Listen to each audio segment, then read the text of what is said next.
بسم اللہ الرحمن الرحیم۔ السلام علیکم ورحمۃ اللہ وبرکاتہ۔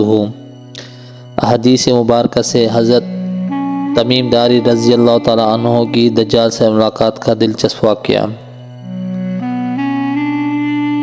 حضرت فاطمہ بنت قیس رضی اللہ تعالیٰ عنہ فرماتی ہیں کہ ایک دن میں رسول اللہ صلی اللہ علیہ وسلم کے مؤذن کی یہ آواز الصلاۃ جامعہ سن کر مسجد پہنچی، اور پھر میں نے رسول کریم صلی اللہ علیہ وسلم کے ساتھ نماز پڑھی۔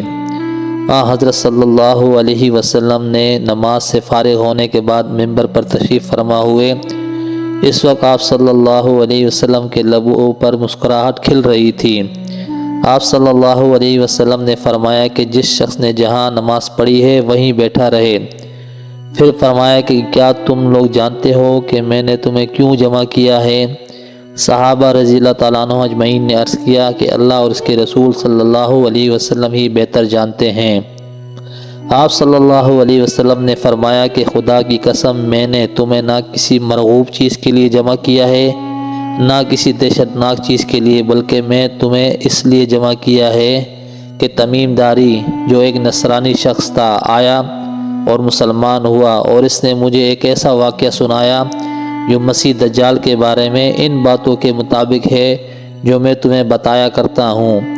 مجھ سے تمیم داری نے بیان کیا کہ وہ ایک دن قبیلہ جذام اور لخم کے 30 آدمیوں کے ساتھ ایک بحری کشتی میں سوار ہو کر روانہ ہوا، تو پانی کی موج 1 مہینے تک کشتی کے سواروں سے کھیلتی رہی۔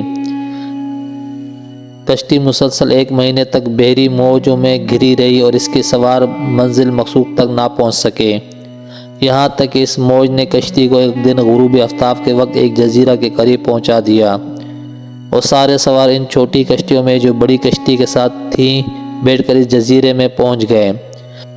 وہاں انہیں ایک ایسا چوپایا ملا جو بہت بالوں والا تھا۔ بالوں کی کثرت کی وجہ سے اس کا آگا پیچھا معلوم نہیں ہوتا تھا۔ لوگوں نے اس کو دیکھ کر بڑی حیرت سے کہا کہ تجھ پر افسوس، تو کون ہے وہ اور کیا چیز ہے؟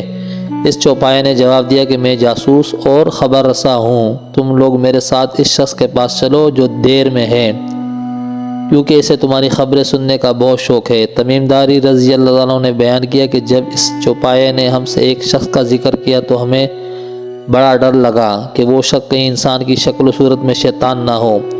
بہرحال ہم تیزی کے ساتھ چل پڑے، اور جب دیر میں داخل ہوئے تو کیا دیکھتے ہیں کہ وہاں ایک سب سے بڑے ڈول والا اور نہایت خوفناک آدمی موجود ہے۔ اس جیسی شکل و صورت کا آدمی ہم نے اس سے پہلے کبھی نہ دیکھا تھا۔ وہ نہایت مضبوط اس طرح بندھا ہوا تھا کہ اس کے ہاتھ گردن تک اور گھٹنوں کے درمیان سے ٹخنوں تک لوہے کی زنجیر سے جکڑے ہوئے تھے۔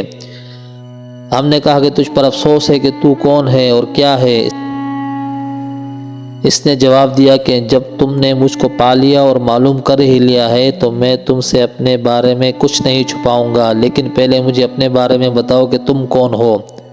ہمارے لوگوں نے اسے بتایا کہ ہم عرب کے لوگ ہیں، بحری کشتی میں سوار ہوئے تھے، سمندری طوفان نے ہمیں 1 مہینے تک گھیرے رکھا اور ہماری کشتی کو یہاں لا چھوڑا۔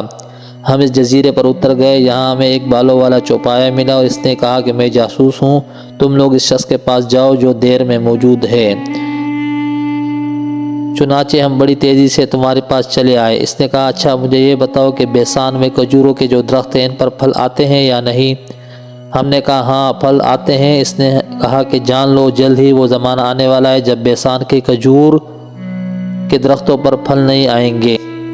اس نے کہا اب مجھے بحر طبیعہ کے بارے میں بتاؤ کہ آیا اس میں پانی ہے یا نہیں؟ ہم نے کہا اس میں تو بہت پانی ہے۔ اس نے کہا کہ عنقریب اس کا پانی ختم ہو جائے گا۔ پھر اس نے پوچھا کہ بتاؤ کہ زغر کے چشمے پانی ہے یا نہیں، اور وہاں کے لوگ اس چشمے کے پانی سے کھیتی باڑی کرتے ہیں؟ ہم نے کہا ہاں اس چشمے میں بہت پانی ہے اور وہاں کے لوگ اسی پانی سے کھیتی باڑی کرتے ہیں۔ اس کے بعد اس نے کہا کہ اب مجھے امیوں یعنی اہل عرب کے نبی صلی اللہ علیہ وسلم کے بارے میں بتاؤ، اس نے کیا کیا؟ ہم نے کہا کہ اس نے مکہ چھوڑ دیا ہے اور اب یثرب مدینے کو ہجرت کر گئے ہیں۔ اس نے پوچھا کیا عرب کے لوگ ان سے لڑے ہیں؟ ہم نے کہا ہاں۔ پھر اس نے پوچھا کہ انہوں نے اہل عرب سے کیا معاملہ کیا؟ ہم نے اس کو بتایا کہ وہ نبی صلی اللہ علیہ وسلم ان عربوں پر غالب آ گئے ہیں جو ان کے قریب ہیں اور انہوں نے ان کی اطاعت اختیار کر لی ہے۔ اس نے کہا کہ تمہیں معلوم ہونا چاہیے کہ ان لوگوں کا ان کی اطاعت کرنا ہی ان کے لیے بہتر ہے۔ اب میں تمہیں اپنے بارے میں بتاتا ہوں، میں در حقیقت مسیح یعنی دجال ہوں۔ وہ زمانہ جلد ہی آنے والا ہے جب مجھے نکلنے کی اجازت مل جائے گی۔ اس وقت میں نکلوں گا اور 40 دنوں تک زمین پر پھروں گا، یہاں تک کہ کوئی آبادی ایسی نہیں چھوڑوں گا جس میں داخل نہیں ہوں گا سوائے مکہ اور طیبہ یعنی مدینے کے۔ یہ دونوں شہر مجھ پر حرام قرار دیے گئے ہیں۔ جب میں ان دونوں شہروں میں سے کسی شہر میں داخل ہونا چاہوں گا تو میرے سامنے ایک فرشتہ آ جائے گا جس کے ہاتھ میں ننگی تلوار ہوگی۔ وہ فرشتہ مجھ کو اس شہر میں داخل ہونے نہیں دے گا۔ حقیقت یہ ہے کہ ان میں سے ہر ایک شہر کے تمام راستوں پر فرشتے مامور ہیں جو اس شہر کی نگہبانی کرتے ہیں۔ راوی کہتے ہیں کہ رسول اللہ صلی اللہ علیہ وسلم نے اپنا عصا مبارک ممبر پر مار کر یہ فرمایا کہ یہ ہے طیبہ، یہ ہے طیبہ، یہ ہے طیبہ یعنی مدینہ۔ پھر فرمایا یاد رکھو کیا میں تمہیں یہی بات نہیں بتایا کرتا تھا؟ صحابہ کرام رضوان اللہ اجمعین نے کہا ہاں۔ اس کے بعد آپ صلی اللہ علیہ وسلم نے فرمایا جان لو دجال شام کے سمندر میں ہے یا یمن کے سمندر میں نہیں بلکہ وہ مشرق کی جانب سے نکلے گا۔ یہ فرما کر آپ صلی اللہ علیہ وسلم نے ہاتھ سے مشرق کی جانب اشارہ کیا۔ مزید احادیث مبارکہ سے مستند واقعات، سبق آموز واقعات، دلچسپ سچے واقعات کی ویڈیوز دیکھنے کے لیے ہمارے چینل کو سبسکرائب کریں اور چینل پر موجود بیل بٹن کو لازمی دبائیں تاکہ نوٹیفیکیشن کے ذریعے ہماری ویڈیو سب سے پہلے آپ تک پہنچے۔ السلام علیکم ورحمۃ اللہ وبرکاتہ۔